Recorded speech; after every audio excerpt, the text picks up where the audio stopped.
Мы рады вас приветствовать на телеканале Якутия-24. Друзья, мы сейчас находимся в центре холода, на полюсе холода. Здесь проходит зимний экстремальный марафон. Ну и, конечно, сегодня в нашем выпуске мы вам об этом расскажем. И самое главное, попробуем прочувствовать на себе ту трассу, по которой бегают спортсмены. Ранним утром состоялся организованный выезд участников и организаторов марафона из города Якутска. Распределившись по машинам, старт состоялся с площади Орджоникидзе после приветственных слов и общего фотографирования. В зимнем экстремальном марафоне принимают участие 96 участников из 44 регионов России, а также спортсмены из Белоруссии и Японии. До места старта предстояло проехать около 900 километров с остановками на заправку и перекус. Итак, наступил день первых забегов на 5, 10, 15 и 21 километр. В интернете можно найти много вариантов, как одеваются во время зимнего бега. И перед тем, как переместиться непосредственно на место старта, давайте посмотрим, что я решил надеть на забег. Это не инструкция к применению, потому что у меня некоторых вещей не хватает, но тем не менее из того, что было, в общем, я собрал, что получилось. Ну, во-первых, тонкий слой термобелья. Затем на ногах термоноски, еще один слой сверху, такая средняя флиска, не сильно толстая, не сильно тонкая, чуть поплотнее материал, не такой тонкий. Ну, удобно то, что он с капюшоном, ну, для меня, да. Перед поездкой я посмотрел несколько видео, там было отмечено, что во время бега может замерзнуть спина, вот, поэтому решил добавить вот этот флисовый комбинезон. Зимние штаны на синтепоне. Они примерно до минус 20 градусов, но с учетом того, что я буду бежать, я думаю, будет самое то. Вот здесь у меня идет уже расхождение, да, то есть бегуны бегают в основном в кроссовках и надевают еще сверху шерстяные носки. Но у меня такого... Настолько я не готов пока к экстремальным вариантам.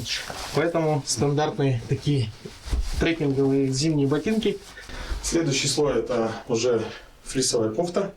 Многослойность одежды такого плана позволяет оставаться телу сухим во время нагрузок, потому что лишняя влага выводится в наружные слои. И по-хорошему, в целом, в конце забега, может быть, вот эта куртка, наверное, сверху будет еще даже такая влажная. Вот, и сверху завершает куртка легкая. Так, на голову я надену еще вот эту шапку. Будет капюшон, и бегуны делают такие тейпы, клеят на лицо. Ну, с тейпами я не знаком особо, ну вот взял такую маску. Тоже из флиса, утепленная. Посмотрим, как она будет себя вести, потому что, скорее всего, здесь намокнет. И обычно, когда во время бега люди, когда одевают такие плотные маски или специальные маски для ходьбы на морозе, то есть они особо не работают, потому что в них очень сложно дышать. Ну, кстати, здесь есть вырез для носа и вырез для рта. Пока вроде бы как работает. Ну, посмотрим, как это будет на трассе. В общем, на всякий случай я взял еще такую вот балаклаву. На руках будут перчатки. И я думаю, не лишне будет надеть и вот рукавицы. Ну, перчатки, а рукавицы сверху — это для того, что на мне еще будет камера, чтобы вам все показать свои эмоции. Поэтому время от времени я буду вытаскивать руку, то есть она должна быть в перчатках. Ну, как-то вот так. Такой вариант. В общем, забег до начала осталось около 2 часов, если не меньше. Вот, поэтому оставайтесь с нами. Поехали. Испытано на себе.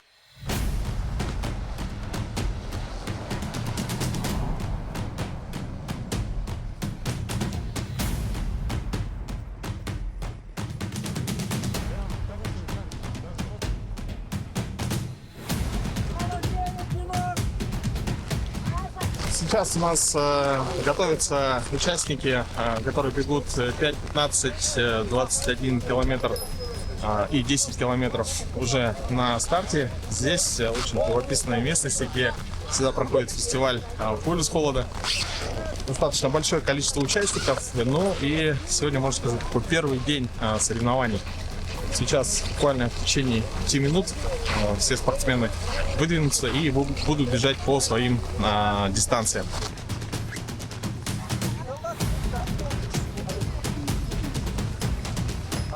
Две минуты до старта! Прыгаем, чтоб не мерзнуть! Линию! Зарядки делаем!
Так, ну что, старт состоялся.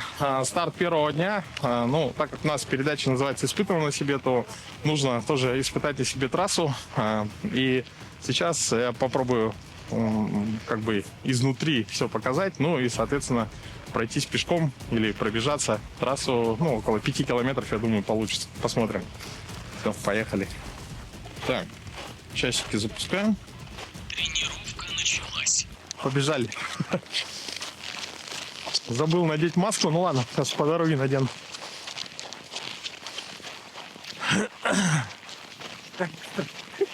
Ты что, со мной до конца будешь бежать? Давай.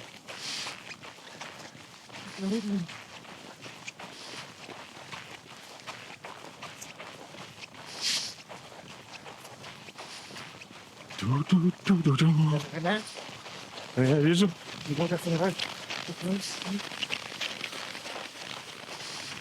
Как говорится, когда кто-то идет в экстремальное путешествие, больше экстрима получают операторы.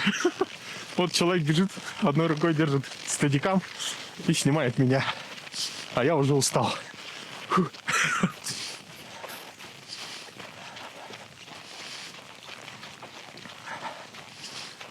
Вообще, на самом деле, я бегаю только в 2 случаях. Первый случай — это когда мне угрожает опасность, а второй — это когда нужно успеть забрать ребенка из садика. Все. В целом больше я не бегун.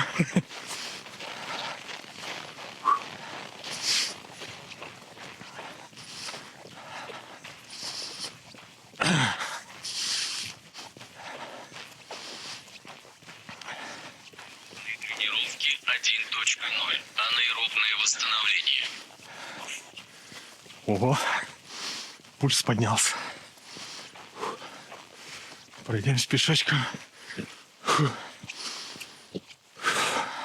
Так, ну, как я рассчитывал, часть, скорее всего, получится чуть побегать и походить. Вообще нужно отметить, что сам по себе марафон «Полюс холода», он очень демократичный. То есть вам не обязательно бежать большие дистанции. Для начала можно попробовать дистанцию в 5 километров. Ну и, соответственно, можно так с каждым годом увеличивать эту дистанцию. Пульсометр показывает, что нужно немножко попридержаться. То есть я, конечно, люблю кататься на велосипеде, в том числе и зимой. Но вот бег для меня — это нечто такое пока что непостижимое. Вот. Ну, сейчас потихонечку Главное испытать на себе, что такое для неподготовленного человека дистанция в 5 километров на полюсе холода. Так, надо надеть масочку, а то прохладно уже. Да, все серьезно. Вот дежурит ДПС, скорее всего, с Шеснеры. Мы видели еще автомобиль медицинных катастроф. Скорая помощь сопровождает, как бы замыкает колонну. Так, у нас поворот направо. Ну что, побежали.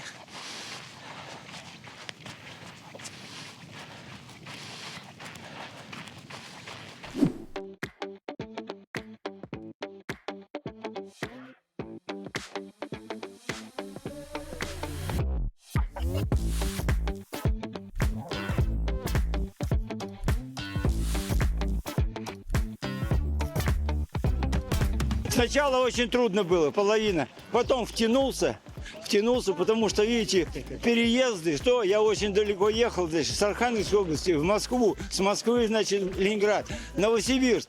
Пережидал рейсы, задержки, приехали, снова в путь, уже с Якутска. И по этой трассе я просто ехал на машине, а сам вспоминал, как я ехал на велосипеде здесь. Это все мое родное. Это 5-й раз я здесь, в Тамторе. Жизнь можно уже прожита уже не зря.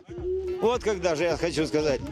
И спасибо вот всем, да, Обручеву, который здесь зафиксировал самую низкую температуру, а самая высокая была 38. Итого перепады 109,2. На Земле такого места больше нет.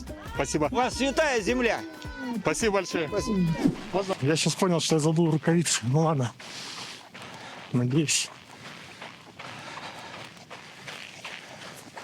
Бег согреет. Хорошо, что у меня есть смарт-часы. Считают пульс. Сейчас решил, когда будет зашкаливать, буду переходить на шаг. Ну, такой. Ну и, соответственно, чтобы хотя бы пройти 5 километров. Надо сказать, что дышать очень сложно. Даже не из-за этой маски. Сейчас я ее надел. Вот, но такой морозный воздух. В нем, как говорится, меньше кислорода. Тут я немного ошибся. Наоборот, при низких температурах воздух становится плотнее, а следовательно доля кислорода в нем увеличивается. Затрудненное же дыхание на морозе – это следствие защитных механизмов организма. Полной грудью морозный воздух не вдохнешь. Во-первых, это опасно и чревато пневмонией, а во-вторых, организм не хочет терять драгоценное тепло. Поэтому у человека создается впечатление затрудненного дыхания. Так, отметка 1 километр. Вот красивая стела. Надо сказать, что за последние годы вот Тамтора и Мекон, конечно, по туристической тематике очень набирает популярность благодаря холодам. Марафон «Полюс холода», он набирает обороты. Уже это стало такой ежегодной традицией. И учитывая то количество участников с разных регионов России, и не только России, еще и за рубежа есть участники. Вот, это показывает то, что очень высокий интерес к данному типу марафонов. Так, конечно, я сейчас бегу и представляю, какую нагрузку получает марафонец, который бежит 50 километров. Это просто, не знаю, для меня это что-то за гранью фантастики. Физкульт, привет. 2, да? 1,5 где-то. О, уже 5 километров обратно бегут.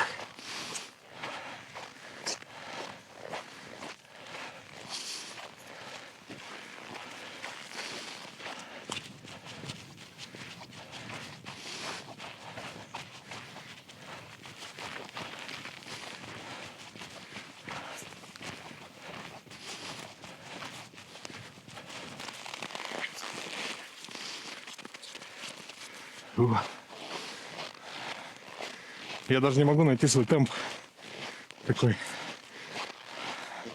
который чуть быстрее, чем ходьба. Ну-ка попробуем бежать помедленнее.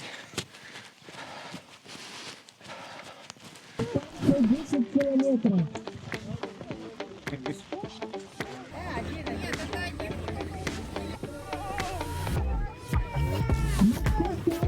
Поздравляем!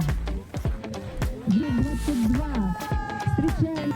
Дистанция 10 километров. Семен Баешев, номер 369.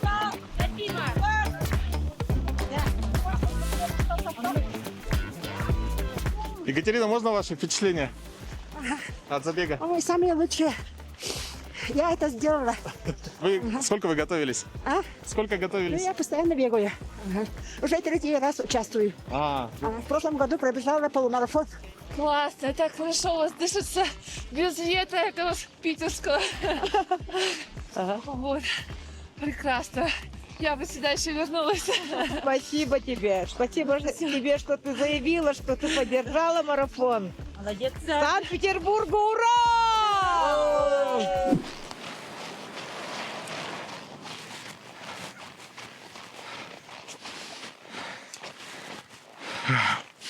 Возможно, нужно рассмотреть пока вариант со спортивной ходьбой.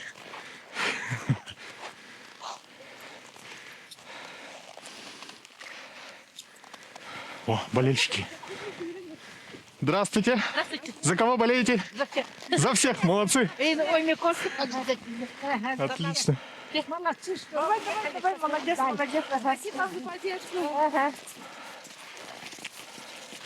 О, даже с питомцами есть участники. Здравствуйте. Как зовут вашего питомца? Айна, Айна. Круто. 2 месяца. 2 месяца уже бегает марафон. Круто. Такие отметки по всей трассе. Вот. Осталось 500 метров. И потом разворот обратно. Возвращаются спортсмены. Кстати, я еще никого не догнал. Стартовал я где-то минут через 10. И пока никого не могу догнать. Все, возвращается. Так, а это у нас Галина Николаевна Павлова. Физкульт, привет. Как состояние? Самочувствие? Отлично.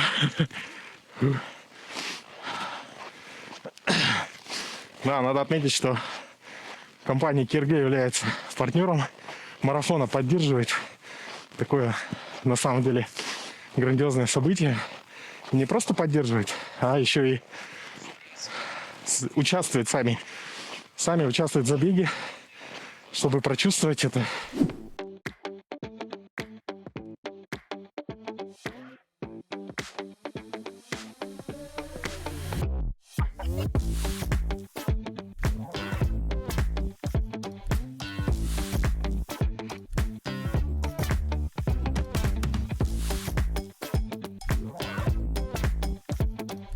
Попасть на полюс холода – это уже большое счастье, да?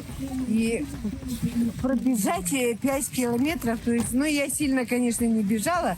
Самое главное у меня было пройти 5 километров, сделать, и получается, как у нас называется программа?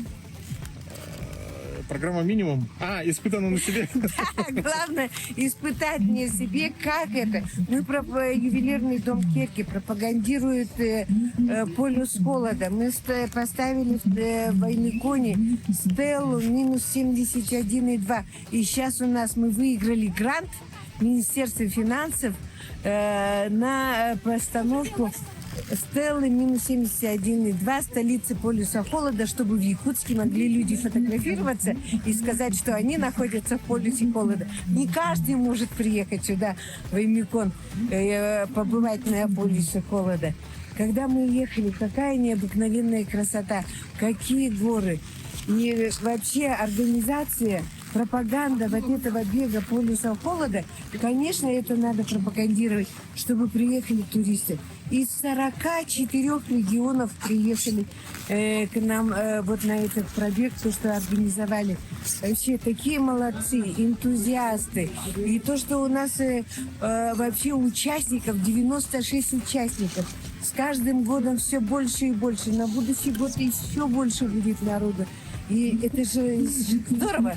Я хочу сказать, что вот этот пробег, то, что я делала, я, конечно, посвящаю моим папам, можно сказать, да, свекру Кириллу Егоровичу Павлову. Ему в этом году исполняется 100 лет.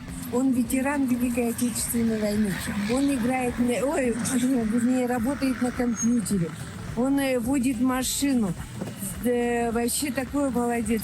И еще я, конечно, посвящаю моему папе, Жадринову Николаю Васильевичу, который 40 лет, несмотря на погоду, минус 60, любая погода, он 6 часов утра вставал и шел 5 километров. И сегодня я сделала это. Круто?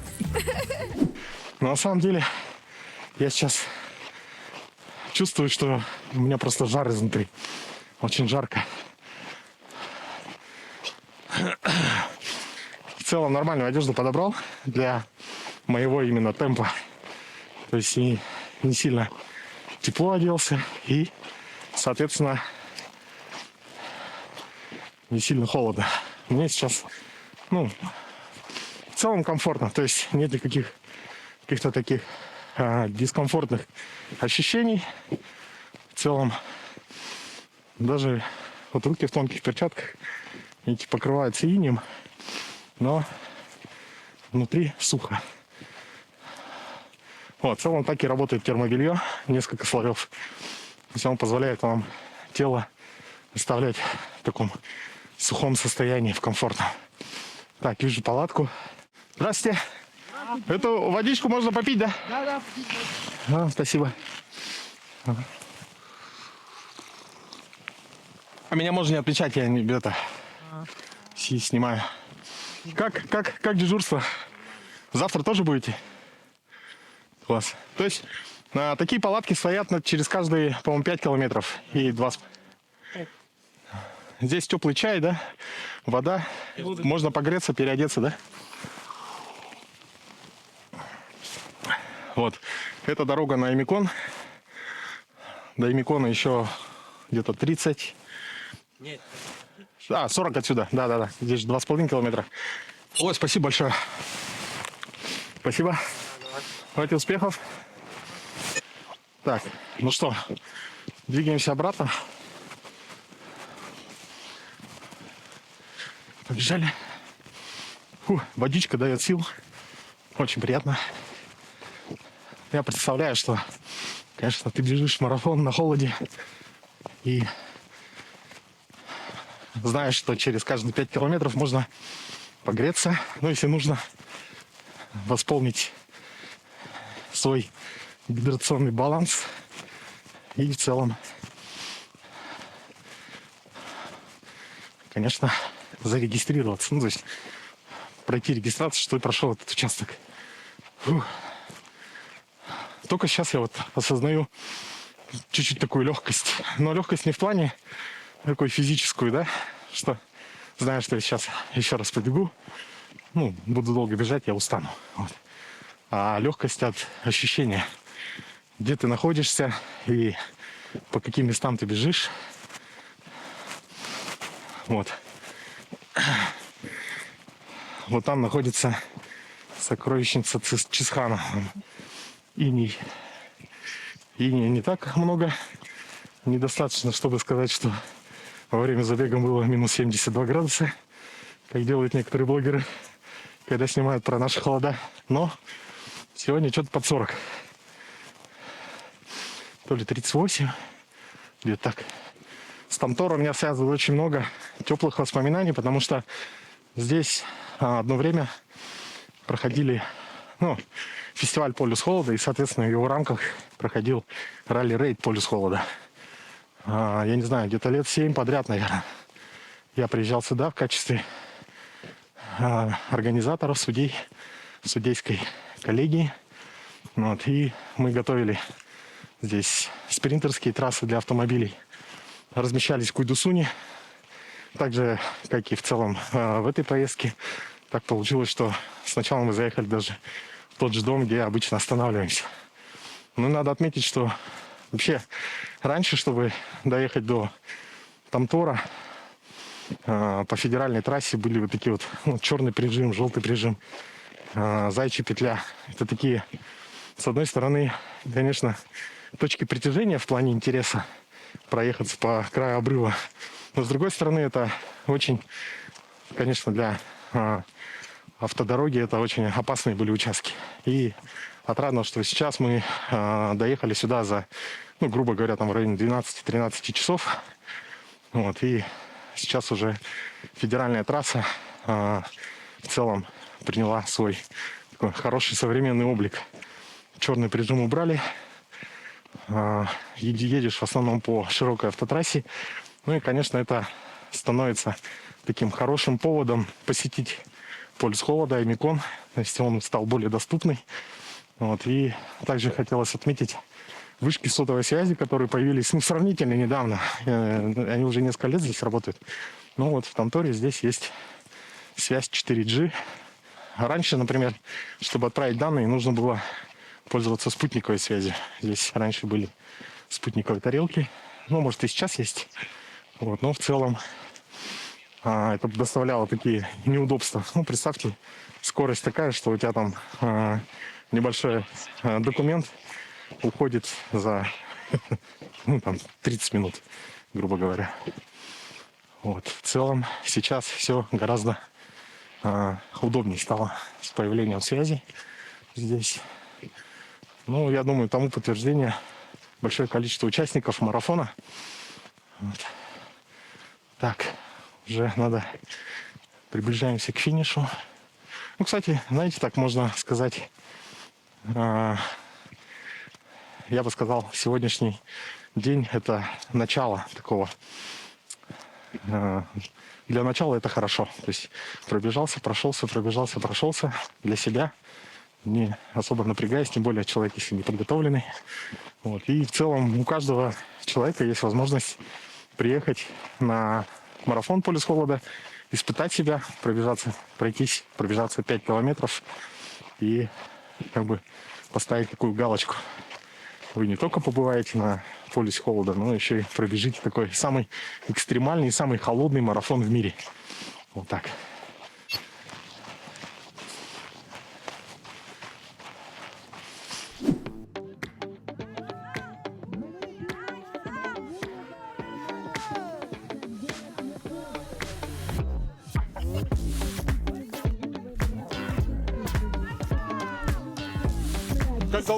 Как долго вы готовились? Вы постоянно бегаете же? В этом году не очень долго готовилась, потому что мне говорили, что я на своем возрастном отнаде. Поэтому подумала, хоть как приду. Оказывается, нас 4. Ну что поделаешь. Спасибо нашим друзьям. Они с города Якутска меня сюда спокойно, комфортно приехала и стала на старт. Поздравляем вас, поздравляем. Первооткрыватели. Я 7-й раз бегаю. Наша дирекция Дмитрий Дмитриевич и Александровна Царгалана. Они вообще хорошая семья, вообще подряд семейный. Они организовали и так будут держать. Мне всегда предлагают свое место взять в городе Якутске и без категорий. И для детей, и для взрослых надо создать центр, площадку для здоровья, для ЗОЖ. Хочу, чтобы все люди в мире были здоровыми долгожителями. Счастливого, чистого неба! После 15 километров. Так выглядит лицо человека, который пробежал 4 километра.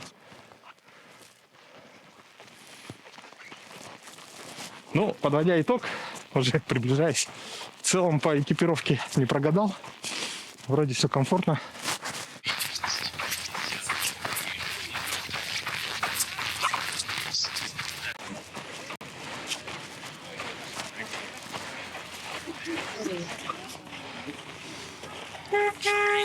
Так, у нас 54 минуты, грубо говоря, пешком прошелся. Пульс 177. Жесть.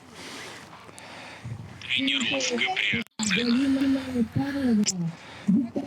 Тренировка завершена. Иван Ефимов, город Якутск.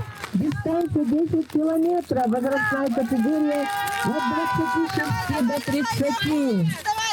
Поздравляем! 1 час 6 минут. Время Ивана Ефимова. Так, вот к чему надо стремиться. За 1 час 6 минут пробежать 10 километров. Вот, а не 5. Ну, для начала, думаю, неплохо. Так, кто-то... Приближается к финишу следующий участник. Аплодируем на скорости. Семен Ларионов. 3 девятки, дистанция 10 километров. Ура! Семен Ларионов. Как он азартно и красиво финишировал. Во время марафона регистрировались не только временные результаты. Здесь проходил настоящий научный эксперимент.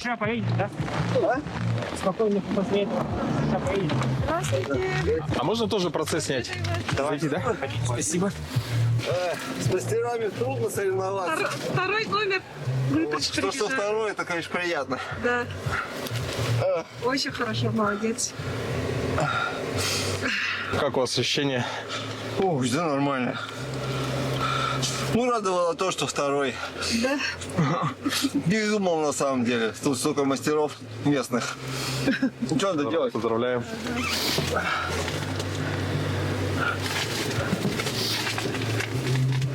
Это же экспериментальный, да? Да, экспериментальный. А можете рассказать, да, про это? Немного могу рассказать. Ну вот мы исследуем воздействие холода на организм человека, вот в том числе вот при вот таких забегах, как при низких температурах. Будем смотреть эритроциты крови, изучать морфологию, и также будем исследовать с помощью спектроскопии. Химический анализ тоже будем делать. Ну, то есть как гемоглобин оксигенируется и так далее. То есть, в принципе, у нас такое комплексное исследование получается различными методами, физическими, имеется в виду методом сканирующей электронной микроскопии, атомно-силовой микроскопии и спектроскопии комбинационного рассеяния. Ага, а что это должно показать? Это должно показать то, что вот как реагирует организм человека, то есть кровь человека на вот такое воздействие, физическую нагрузку. Достаточно вот такие серьезные нагрузки получаются, и низкие температуры, плюс еще физическая нагрузка. Мы уже взяли кровь до забега, то есть вчера, для сравнения, да, и также мы будем значит, сравнивать вот из других регионов с нашими местными спортсменами, то есть из республики Саха. Вот, то есть посмотреть, какое есть различие и так далее. Это очень важно для изучения адаптации человека на такие экстремальные условия. Мы узнали, что анализы берутся до забега и после. Да, до и после. После уже в течение часа надо забрать. Поэтому машина стоит на финише, да, то есть сразу как спортсмен прибежал, он подходит к вам. Да. А в целом уже потом в лаборатории будете проводить, да, исследования? Или сразу он здесь на месте? Нет лаборатории-то. Лаборатории. До забега взяли образцы крови у 39 участников, 21 километр дистанции, 21 и 42 километра. И также предполагаем, если все будет очень хорошо, то летом тоже провести вот такое исследование уже при летних температурах, то есть тоже сравнение сделаем.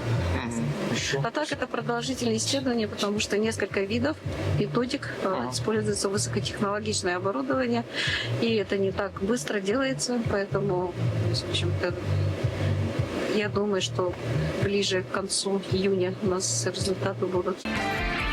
Испытано на себе.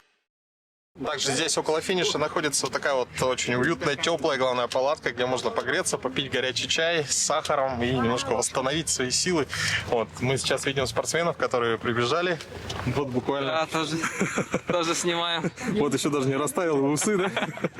Это еще кровь сдал, вот еще оттаял немножко. Чуть-чуть оттаяли. Да, да. Я палатка, будем сейчас пить чай.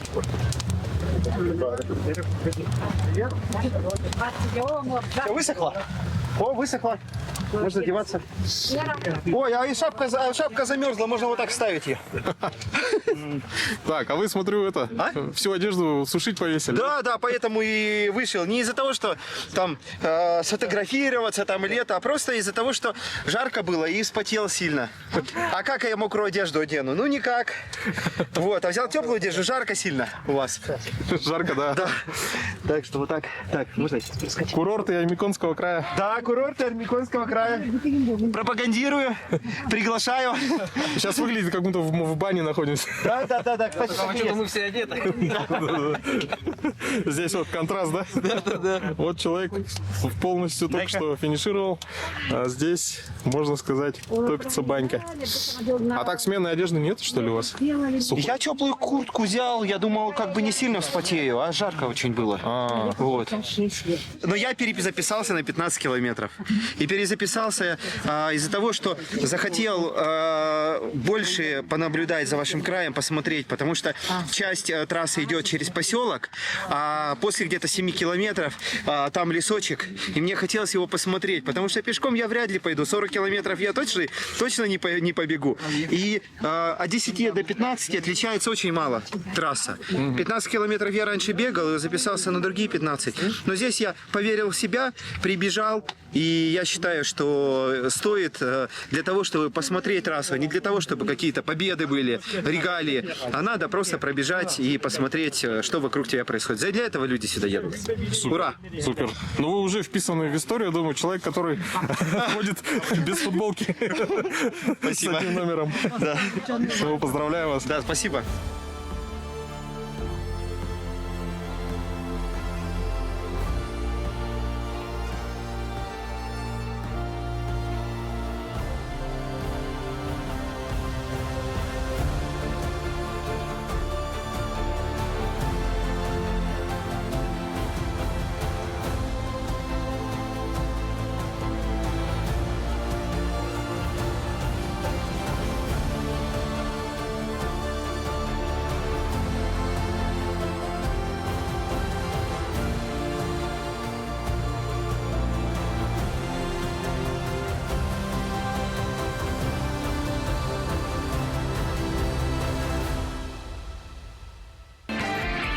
Испытано на себе.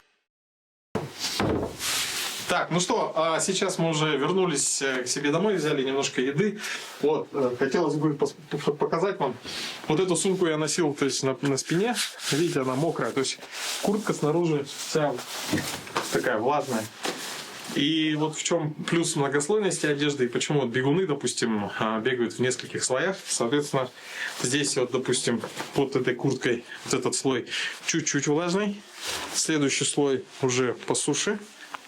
А именно вот то, что прилегает к телу, вот здесь уже совсем сухо. То есть потихоньку влага от организма, она выходит наружу. И это позволяет вам, допустим, в мороз при интенсивном движении как бы не мерзнуть. Вот. Если бы это была хлопчатобумажная одежда из хлопка, то она бы вся промокла. И как бы, мы знаем, что хлопок, он долго сушится. Вот поэтому в основном, когда у вас предстоит какие-то такие экстремальные движения, бег на морозе, там, охота, рыбалка. Рыбалка, конечно, это больше сидячая, наверное, может, не подойдет, но тем не менее можно там тоже что-то придумать. Вот, в целом, вот этот вариант из многослойности, он очень хорошо работает. Ну и также флисовая шапка. Вот снаружи она влажная. У меня был надет капюшон, который также мокрый. Вот. Ну и главное, конечно, не переборщить. То есть нужно контролировать. Конечно, вот когда я прибежал на финиш, затем пошли съемки, финишировали другие участники, я брал интервью и ходил, не переодевался. Вот.